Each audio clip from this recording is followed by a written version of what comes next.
Hi, welcome to my channel. One of the most fascinating and engrossing lessons of class 9th is the lesson climate. There are many concepts to be recapitulated and a few to learn afresh. It's always fascinating to observe changes in the atmospheric conditions that occur diurnally, that is daily, and also over a long period of time, isn't it? When it rains so heavily that many areas, including urban centers, suffer from flood. During rainless days, it doesn't rain at all for months. People suffer from acute water scarcity. Winters can be severe too. Why do such things happen? What factors drive these forces? It's very fascinating to know all this. Before we start the lesson, we will appreciate the diverse geographical and climatic conditions of India. Then we will learn a few basic concepts. We will learn this lesson in two parts.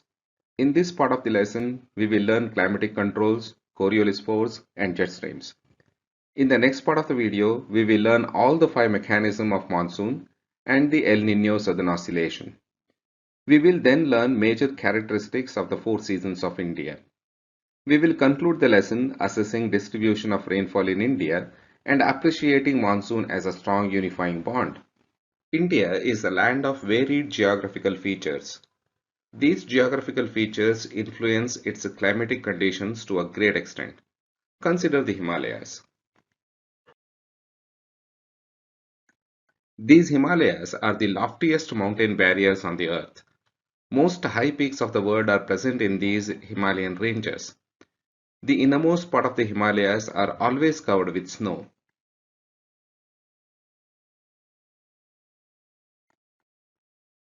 The eastern coastal regions are always prone to the tropical cyclones. These cyclones can make landfall anywhere between Tamil Nadu to West Bengal. The people of these eastern states, that is, the people of Tamil Nadu, Andhra Pradesh, Odisha, West Bengal, they suffer a lot because of these cyclones. If the cyclones are very severe, then it can adversely affect people who live deep inside too.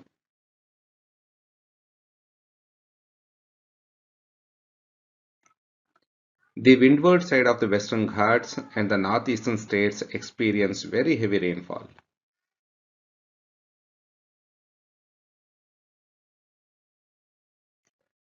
During summer, high temperature and dust storms are common in the north and the northwestern part of the country.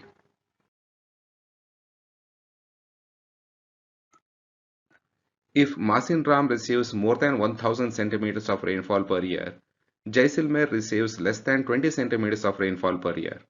At Dras, in Jammu and Kashmir, the temperature can dip below freezing point. Places like Titalghar in Odisha and Phalodi in Rajasthan can experience temperatures as high as 50 degrees Celsius.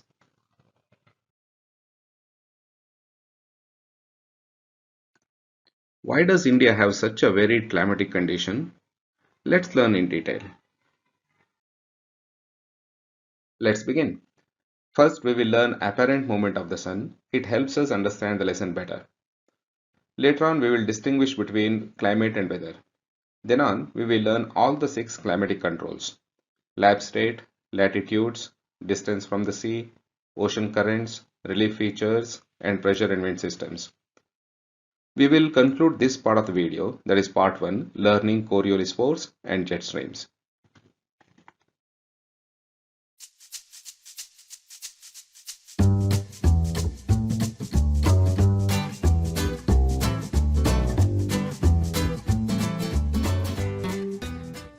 The sun has two apparent motions. One is caused by the rotation and the other is caused by revolution. Every day, the sun rises in the east, rides across the sky, and sets in the west.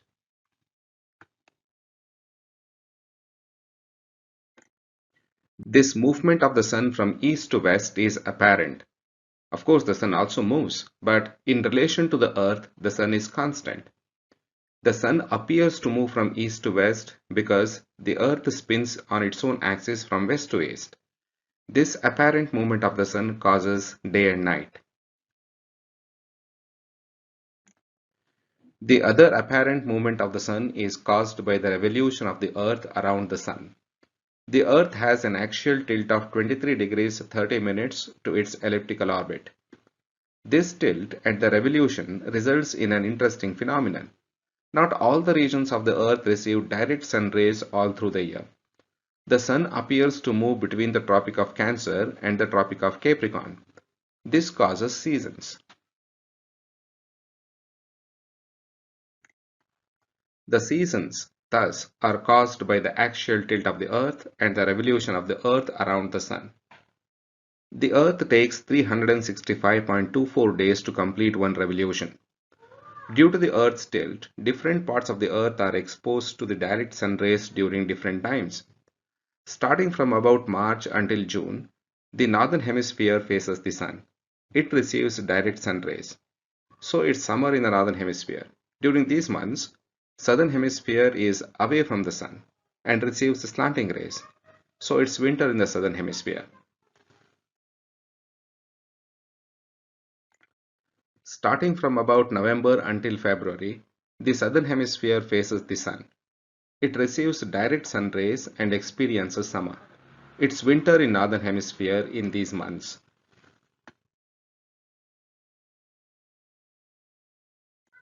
Thus, the apparent movement of the sun is restricted between Tropic of Cancer and the Tropic of Capricorn.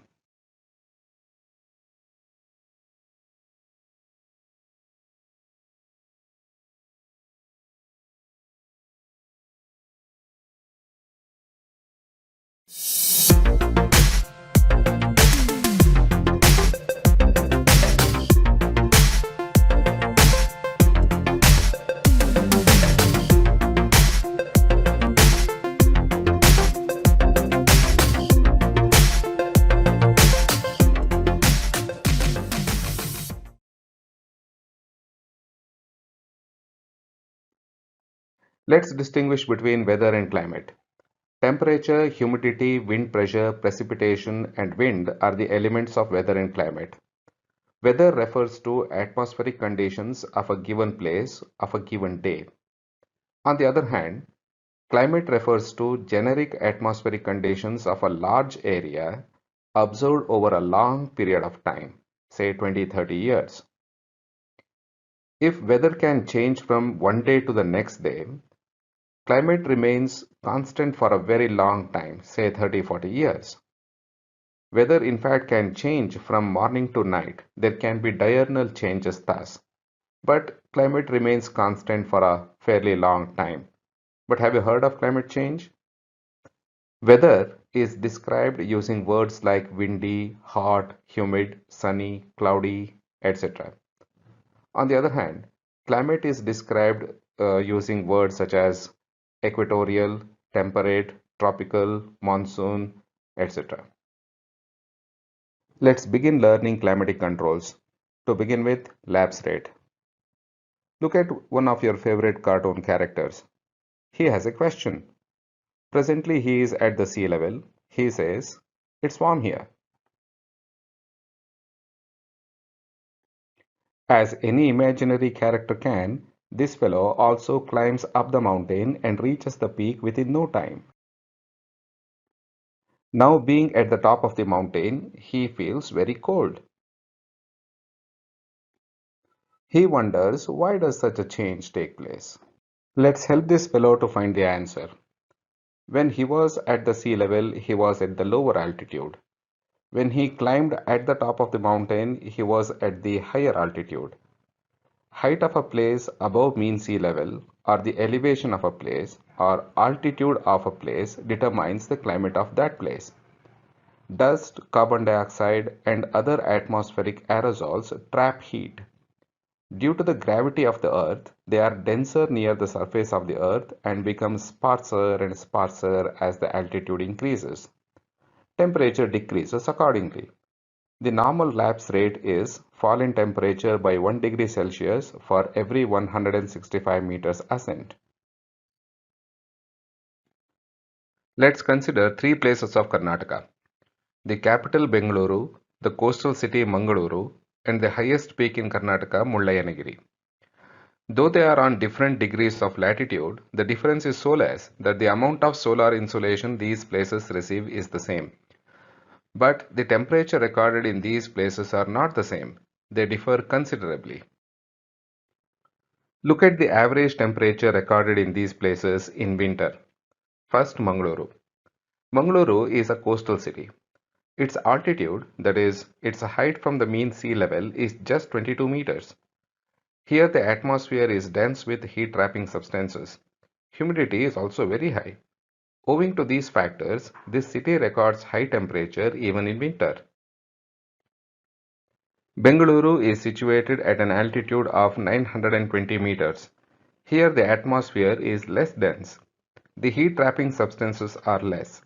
It records lesser temperature during winter. Mullayanagiri has an altitude of 1930 meters. Here the heat-trapping substances are sparse. Hence it records very low temperature during winter. Heat-trapping substances are dense near the surface of the earth because of the gravitational pull. So we can conclude that higher the altitude, lesser the temperature, lesser the altitude, higher the temperature. Thus, altitude determines the climate of a place.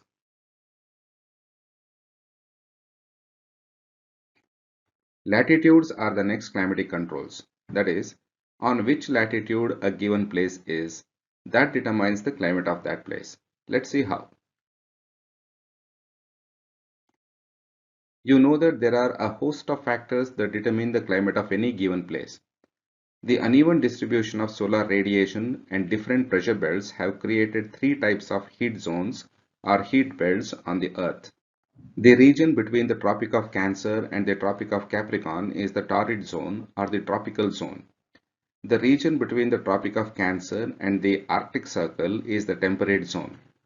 In the southern hemisphere, this zone is there between the Tropic of Capricorn and the Antarctic Circle. Beyond this, on both the hemispheres, you find the frigid or the polar zones. We have already studied the apparent movement of the sun, haven't we? We know that the sun moves between the Tropic of Cancer and the Tropic of Capricorn. When the sun moves north towards the Tropic of Cancer, the heat zones also move north by 5 degrees following the sun. When the sun moves south towards the Tropic of Capricorn, the heat zones also move south by 5 degrees following the sun. This factor plays a major role in determining the climate of India. We will discuss this in the next video, that is part 2. Distance from the sea is one of the major climatic controls. That is, how far or near a place from the sea or ocean determines the climate of that place. Consider two places A and B. A is on the western coastal region in Karnataka near Mangaluru. When the land there gets heated up, cold winds from the sea decrease the temperature there.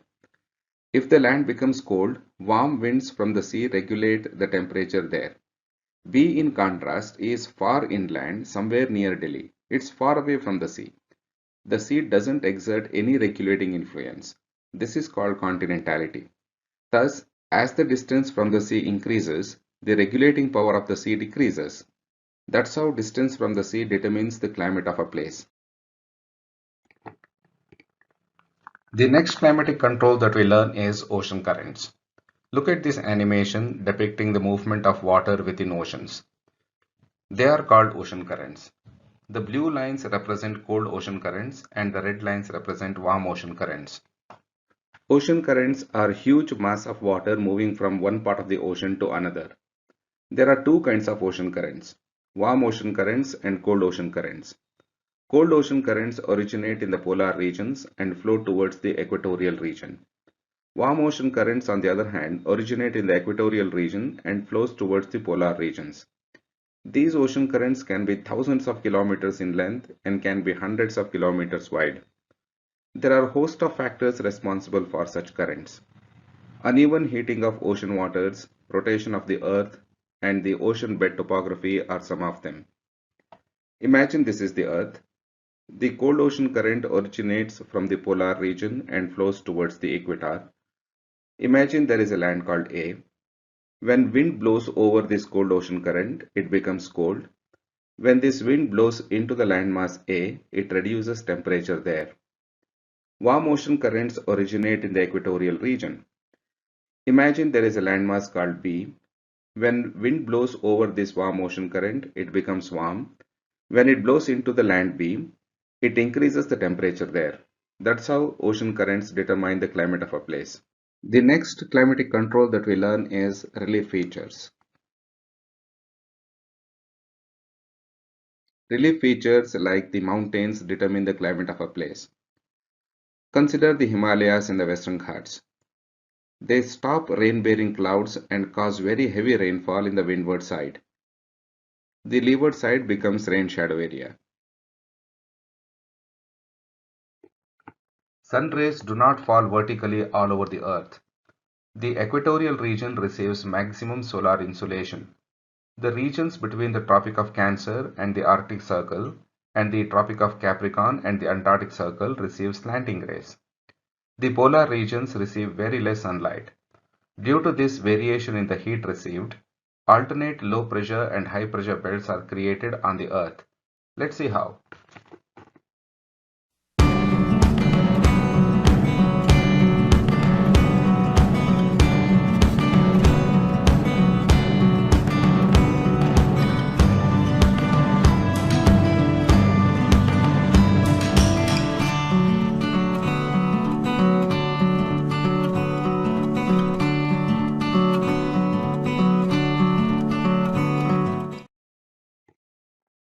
The equatorial region receives the maximum solar radiation. The land and the sea in this region get heated up. The heat is transferred to the air. The air becomes warm and starts raising up. This creates a low pressure belt between 10° north latitude and 10° south latitude. This belt is called as the equatorial low pressure belt.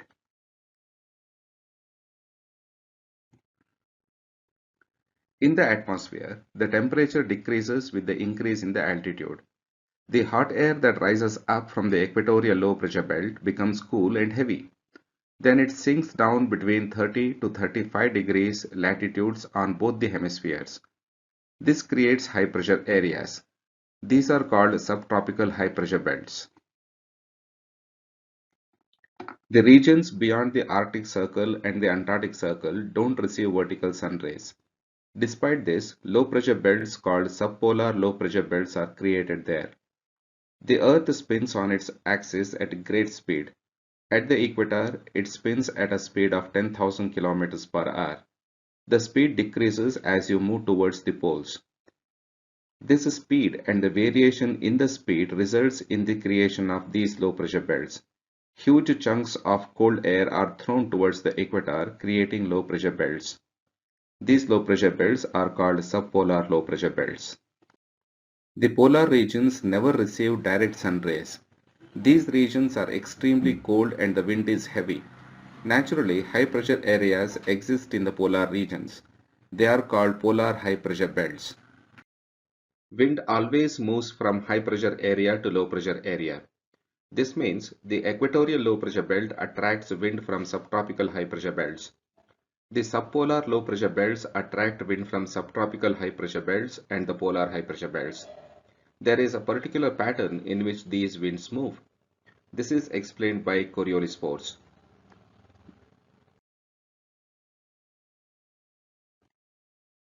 Let's learn Coriolis force in detail. Any free moving object, like the wind and cloud in the northern hemisphere, deflects to the right of its path. In the southern hemisphere, the wind deflects to the left of its path. This is called the Ferrel's law. The force that is responsible for such a behavior is called the Coriolis force. Why does the wind behave so? Let's learn. Let's consider equatorial low pressure belt and the subtropical high pressure belts. The low pressure belt attracts wind from the high pressure belts. Imagine the earth is not rotating. The wind moves in a straight line from the high pressure belts to the low pressure belt.